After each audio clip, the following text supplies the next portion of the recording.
साथियों, आज की इस प्रेस कॉन्फ्रेंस में आप सबका स्वागत है। एक बड़ा ही संवेदनशील मुद्दा जिसके बारे में आज बात करने के लिए यहाँ पर हम इकट्ठे हुए हैं सारे, रोहिंग्याज और बांग्लादेशी जिनको जम्मू कश्मीर में, खासकर जम्मू जिला में बसाया गया और अब ये सामने तथ्य आ रहे हैं कि रोहिंग्याज को बसाने के लिए कुछ एनजीओज काम करती रही, जिनको धन कहां से मिलता रहा उसके बारे में एक संशय बना हुआ है कि क्या उनको धन जो है वो भारत के बीच में मिला या भारत के बाहर से भी आ रहा है। कुछ कार्रवाई तो हुई है, लेकिन भारतीय जनता पार्टी को लगता है कि ये पूरी एक कॉन्स्पिरेसी के तहत रोहिंग्याज को और बांग्लादेशीज को जम्मू में, जहां से इंटरनेशनल बॉर्डर जो है थोड़ी ही दूर है, वहां पे बसाया गया। तो इसके बारे में एक विस्तृत इन्वेस्टिगेशन होने की जरूरत है। कौन से लोग थे जिन्होंने रोहिंग्याज को लाके जम्मू में बसाया? कौन से लोग थे किया कि रोहिंग्याज यहां पे आके सरकारी जगहों के ऊपर घर बना सके, उनके घरों को बिजली के कनेक्शन, पानी के कनेक्शन दिए गए, आधार कार्ड दिए गए, यहां तक कि उन रोहिंग्याज ने वोट भी डाले लोकल इलेक्शंस में। ये भी तथ्य सामने आए। ये वही लोग हैं जो 370 की वकालत करते रहे, जो ये कहते रहे हैं कि भारतवासी जम्मू कश्मीर में नहीं बसेंगे। जो जम्मू कश्मीर भारत का ही हिस्सा है, भारतवासी भारत के हिस्से में नहीं बस सकते, लेकिन भारत के बाहर के रहने वाले जो इलीगल इमिग्रेंट्स हैं, जिनसे देश की सुरक्षा को भी एक बड़ा चैलेंज है, खतरा है, उनको बसाने के लिए इन लोगों ने एक राजनीतिक साजिश के तहत काम किया और इन लोगों को लाके अपने वोट बनाने के चक्कर में यहां पे बसाया। Bharatiya Janata party LG administration से ये रिक्वेस्ट करेगी, क्योंकि होम जो है वो एलजी एडमिनिस्ट्रेशन के पास है, एलजी साहब के पास है। हम ये रिक्वेस्ट करेंगे कि इसमें सीबीआई एक एफआईआर लिखे और उन सर्कमस्टांसेस के बारे में, उस घटना चक्र के बारे में एक व्यापक तौर के ऊपर इन्वेस्टिगेशन हो, जिसमें ये तथ्य सामने आए कि कौन से लोग थे जो रोहिंग्याज को यहां पे लाके बसाने में रिस्पॉन्सिबल है, और उन लोगों के खिलाफ कड़ी से कड़ी कार्रवाई होनी चाहिए, एफआईआर लगनी चाहिए, मुकदमे उनके ऊपर चलने चाहिए। और देश को भी पता चलना चाहिए कि देश के विरोध में काम करने वाली ताकतें कौन सी हैं, कौन से लोग थे जिन्होंने देश के हित के आगे अपने राजनीतिक स्वार्थ को रखा। भारतीय जनता पार्टी ये भी कहना चाहती है कि रोहिंग्याज जिनको जम्मू में लाके बसाया गया और जिनकी बस्तियां हैं जम्मू शहर के बीच में, इनको जम्मू से बाहर खदेड़ना चाहिए, बल्कि इनको डिपोर्ट करना चाहिए ताकि अपने अपने देश में वापस जा सके। कोई दूसरे देश से आके भारत में बसने के लिए आवेदन देता है और उस आवेदन के तहत जो है कहीं कोई यहां पे आता है, तो वो एक अलग से बात है। लेकिन चोरी छिपे भारत की धरती के ऊपर आके बसना, और फिर आप अगर पिछले कुछ तथ्यों को देखें तो इन लोगों की इन्वॉल्वमेंट जो है वो यहां पे लोकल क्राइम्स में भी है, ड्रग्स में भी इनकी इन्वॉल्वमेंट है, और इनके बारे में ये भी है कि इनकी इन्वॉल्वमेंट जो है वो क्रॉस बॉर्डर टेररिज्म में भी इनकी इन्वॉल्वमेंट रही है। लेकिन किसी ना किसी तरीके से ये सब ठंडे बस्ते में डाला जाता रहा है। रोहिंग्याज को लाना यहां पे जम्मू कश्मीर में तकरीबन उसी वक्त शुरू हुआ जब यहां पे मिलिटेंसी की शुरुआत हुई 90s के शुरू में। तो एक इतनी बड़ी जो साजिश है, इसको बेनकाब करने के लिए सीबीआई की इन्वेस्टिगेशन की जरूरत है, और उन सभी ताकतों को सामने लाने के लिए और उनकी प्रोसिक्यूशन करने के लिए भारतीय जनता पार्टी कटिबद्ध है। हम ये दरख्वास्त करते हैं एलजी साहब से भी कि इन तथ्यों का संज्ञान लेते हुए इस पे कड़ी से कड़ी कार्रवाई होनी चाहिए। और जो ताकतें रोहिंग्यास को सपोर्ट करती हैं, ये इलीगल इमिग्रेंट रोहिंग्यास भी होंगे और उसमें कुछ बांग्लादेशीज भी हैं, जो इनको सपोर्ट करती हैं सिर्फ धर्म के नाम के ऊपर कि वो एक धर्म विशेष से संबंध रखते हैं, भारतीय जनता पार्टी समझती है कि ऐसी विरोधी ताकतें। जी सेठी साहब, अभी देखा गया कि सरकार ने जो बिजली कनेक्शन और पानी कनेक्शन के काटे, लेकिन उसके बाद दोबारा से जो जावेद राणा है उन्होंने कहा कि पानी की सप्लाई शुरू कर दी जाए ह्यूमैनिटेरियन जेस्चर को देखते हुए, उसको कैसे देखते हैं? देखिए, मैं ये पूछना चाहता हूं जावेद साहब से भी और एनसी गवर्नमेंट से भी कि क्या आप कानून के हिसाब से चलेंगे या कानून आपके लिए मैटर नहीं करता है?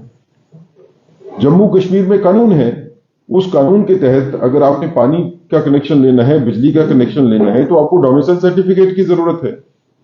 आपको लीगल पोजीशन तो बताना है ना कि आपके पास जगह का लीगल पोजीशन है। आप लीगल पोजीशन किसी के पास नहीं है, आप उसको कैसे पानी का कनेक्शन, कैसे बिजली का कनेक्शन देते हो? और ह्यूमैनिटेरियन ग्राउंड के बीच में अगर आप बात करते हो तो यूनाइटेड नेशन चार्टर है, उस चार्टर के हिसाब से डिसाइड होता है कि किसको लीगल एसाइलम मिला है। ये सर इलीगल इमिग्रेंट्स हैं। इलीगल इमिग्रेंट्स को कोई जस्टिफिकेशन नहीं है गवर्नमेंट की साइड से बिजली के कनेक्शन, पानी के कनेक्शन देने की। इनको अपनी धरती से बाहर निकालना जो है अपनी सुरक्षा के लिए भी जरूरी है। आपके अपने काम का, एक तरफ से आप कहते हो कि आपके यूथ को नौकरी नहीं है, काम नहीं है, दूसरी तरह से जो आपके यूथ काम करने की जो ताकत है उनकी रोहिंग्याज और बांग्लादेशीज में बांटना चाहते हैं। सिर्फ अगर मैं ये पूछना चाहता हूं कि अगर ये रोहिंग्याज और बांग्लादेशी जो है ये किसी और धर्म से होते तो क्या जावेद राणा साहब का यही व्यू होता? ये बिल्कुल नहीं होता। ये राजनीतिक साजिश के तहत जो है ये इस तरह की स्टेटमेंट दी जाती है और इस तरह की प्रोटेक्शन दी जाती है। सेठी साहब, मेरा सवाल है, इसके रोहिंग्या के ऊपर पहले कार्रवाई हुई थी और उनको ट्रांजिट कैंप में रखा गया सांबा में, उसके बाद अचानक इसको बंद कर दिया, क्या चाहिए इसके ऊपर? देखिए, इनको ट्रांजिट कैंप में रखना जो है वो सोल्यूशन नहीं है। रोहिंग्यास को भारतीय जनता पार्टी का अगर व्यू मानेंगे तो हम इनको चाहते हैं कि इनको देश से बाहर खदेड़ना चाहिए। इनका अपना देश है, वहां पे इनको भेजना चाहिए। ये अगर रोहिंग्यास की आप हिस्ट्री देखें तो एक रक्त रंजित हिस्ट्री है। ये अपने देश से बाहर निकल के भारत में, और मुझे एक चीज की समझ नहीं आती है, अगर रोहिंग्यास को इलीगली भी आएगा तो वो रुकेगा आसाम में, बंगाल में, उड़ीसा में, इन्हीं जगह पे ना जो उनके कंट्री के साथ है, बॉर्डर है जिनके। लेकिन रोहिंग्यास के पास क्या जस्टिफिकेशन है जम्मू में आके रुकने की? जम्मू तो हजारों किलोमीटर दूर है उस बॉर्डर से जहां पे बर्मा और बांग्लादेश है। लेकिन रोहिंग्यास जम्मू में आके बसते हैं क्योंकि जम्मू में पाकिस्तान का बॉर्डर जो है यहां से 15-20 किलोमीटर दूर आरसपुरा का बॉर्डर है और बॉर्डर के नजदीक इनको लाके बसाया जाता है एक साजिश के तहत। अब इस साजिश में कौन कौन से लोग शामिल हैं? अब उन्होंने 30 साल 35 साल तक जो है उनको आइडेंटिफाई नहीं किया गया, चिन्हित नहीं किया गया, लेकिन अब वक्त है कि उनको चिन्हित भी करना चाहिए। और कौन सी ताकतें राष्ट्र विरोधी ताकतें हैं उनके बारे में कम से कम जनता में सामने ये क्लियर तो हो कि कौन राष्ट्र विरोधी काम कर रहा है। सेठी साहब, ड्यूरिंग इस पीरियड में आपकी सरकार है, लंबे समय तक सरकार है, उस समय तक इसके ऊपर कार्रवाई हो जानी चाहिए। रोहिंग्यास के ऊपर कार्रवाई जो है वो भारतीय जनता पार्टी की गवर्नमेंट के दौरान ही हुई है। रोहिंग्यास के खिलाफ कार्रवाई जो है वो एलजी एडमिनिस्ट्रेशन के दौरान ही हुई है।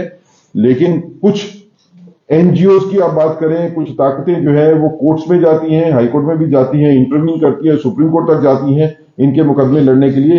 किसी तरह से इनको प्रोटेक्शन, जिन्होंने पहले इनको राजनीतिक प्रोटेक्शन दी, आज इनको अदालती प्रोटेक्शन देने के लिए जो है वो इस तरह की ताकतें सामने आती है। इसलिए इनके खिलाफ कार्रवाई जो है उतनी तेजी से नहीं हो पाती। आज मेरा क्वेश्चन ये है कि उन ताकतों को आइडेंटिफाई करना है हमारे को, जो ताकतें इस तरह की विध्वंसक स्थिति पैदा करती है। सर, एलजी एडमिनिस्ट्रेशन से आपने कहा कि चिट्ठी या बातचीत की जाएगी, क्या एलजी से आपने मिलने का समय लिया है? उन्होंने समय दिया है कि आप अपनी मांग रख पाए सीबीआई? देखिए, आज हम प्रेस कॉन्फ्रेंस के माध्यम से यही अपील एलजी साहब से करना चाहते हैं और यही अपील हम सीबीआई को भी करना चाहते हैं, होम मिनिस्ट्री से भी करना चाहते हैं कि सीबीआई इंडिपेंडेंटली भी इसके ऊपर जो है वो संज्ञान ले सकती है, कॉग्निजेंस ले सकती है, इन्वेस्टिगेशन कर सकती है।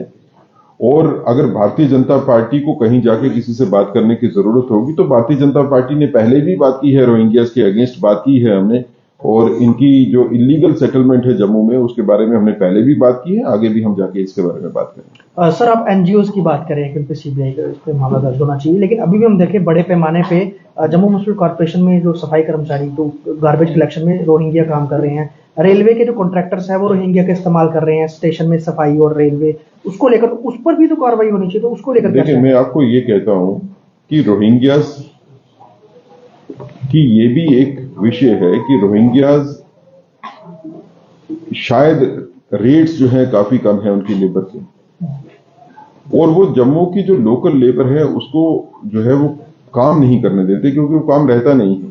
ये भी एक चिंता का विषय है। ये चिंता का विषय जम्मू के लिए भी है और ये कश्मीर के लिए भी है। इस तरह की इलीगल जो है मूवमेंट कश्मीर में भी है, जो बड़ी एक सिक्योरिटी जो है वो लैप्स हो सकती है।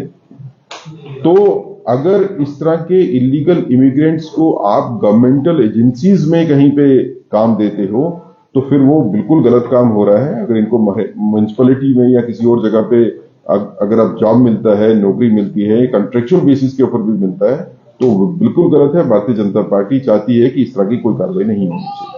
सर, इसमें बाहर की कंट्रीज में जिस समय कोई इलीगल इमिग्रेंट को पकड़ा जाता है उसको उसी समय डिपोर्ट किया जाता है, उसको घर भी नहीं दिया जाता।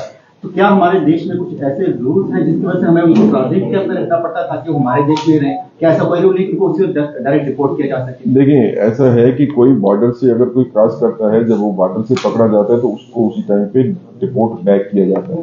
लेकिन अगर कोई इलीगल इमिग्रेंट बॉर्डर के अंदर आ गया और उसके बाद वो हजारों किलोमीटर ट्रेवल करके जो है एक अलग जगह पे आके बसता है, जिसके साथ उनका कोई लिंग्विस्टिक एफिनिटी नहीं है, जिनके साथ उनका कोई कनेक्शन नहीं है, तो फिर उनको डिपोर्ट करने के लिए उनको वापस बॉर्डर के ऊपर भेजा जाना चाहिए और उनको उनके कंट्री में pushback, this is called pushback करना चाहिए। अब उसके लिए जब हम पुशबैक करने की बात करते हैं, जब हम उनको उठा के जो है वो बस्तियों से कैंप्स में लेके जाते हैं ताकि वहां से आगे वो जा सके, तो कौन सी ताकतें हैं जो अदालतों में जाके स्टे ले लेती हैं इस चीज के ऊपर? कौन सी ताकतें हैं जो यूनाइटेड नेशंस की दुहाई देती हैं? कौन सी ताकतें जो ह्यूमन राइट्स की बात करती हैं? आप अपने जब आपके आदमी मरते हैं, किश्तवाड़, डोडा में, कश्मीर में कितने निहत्ते जो है उनको उग्रवादी मार देते हैं, उनके बारे में ह्यूमन राइट की बात कोई नहीं करता। विक्टिम्स की ह्यूमन राइट की बात नहीं करेंगे। लेकिन जो इलीगली बाहर वाले कंट्री से आके यहाँ पे भारत में आके बसते हैं और जम्मू कश्मीर में आके बसते हैं, उनके ह्यूमन राइट्स की बात करने के लिए सारे आगे जाते हैं। ये सब एक साजिश के तहत होता है जिसको बेनकाब करना जरूरी है। इंटेलिजेंस एजेंसीज ने ये भी कहा था कि इनकी पॉपुलेशन लगातार बढ़ती जा रही है। कुछ फिगर्स भी आए थे, अभी भी इस पर उनके सेंसस को लेकर काम चल रहा है, जिसमें कुल मिलाकर अगर बांग्लादेशी और रोहिंग्या देखें 13,500 से भी ज्यादा पॉपुलेशन था। क्या इंटेलिजेंस एजेंसीज हैं वो इस पर अगर नजर रख रही थी तो इन पर कार्रवाई कहीं ना कहीं जो सरकारें रही उनकी तरफ से नहीं हो पाई, जिसमें बीजेपी की सरकार थी? देखिए, कुछ इस तरह के फैक्ट्स भी हैं कि ये आहिस्ता आहिस्ता हर साल इनकी तादाद बढ़ती है। वो सिर्फ आबादी बढ़ाने से नहीं होगा, खाली बच्चे पैदा करने से नहीं, बल्कि और इलीगल जो है तरीके से रोहिंग्यास यहाँ पे आते हैं, क्योंकि उनकी यहाँ पे बस्तियां बनी हुई हैं, एनजीओज हैं जो उनके लिए काम करती हैं, उनको खाने पीने की सुविधाएं हैं, मकान बना के देते हैं, उनको नौकरियां वगैरह उनकी करवाते हैं। तो इस तरह के माहौल में और लोग जो आके यहाँ पे बसते हैं, लेकिन कुल मिला के ये एक सुरक्षा को खतरा भी है और डेमोग्राफिक चेंजेस लाने की जम्मू में जो है उसकी भी कोशिश है। ये रोहिंग्यास किसका वोट बैंक थे? अब ये इन लोगों को वोट का राइट कहा। आप कहते थे कि नॉन स्टेट सब्जेक्ट जो है उनको वोट का राइट नहीं मिलना चाहिए, लेकिन रोहिंग्यास जो आते हैं उन्होंने वोट भी डाले। मैं कितने एग्जांपल्स आपको दे सकता हूं, जब इन्हीं रोहिंग्यास ने जो है वो म्युनिसिपैलिटी के इलेक्शन में भी इन्होंने वोट डाले, बाकी इलेक्शंस में भी इन्होंने वोट डाले। वो किसका वोट बैंक थे? किन्होंने लाके इनको बसाया, अपना वोट बैंक बनाने की कोशिश की, राजनीतिक साजिश के तहत इनको बेनकाब करना जो है वो जरूरी। Thank you.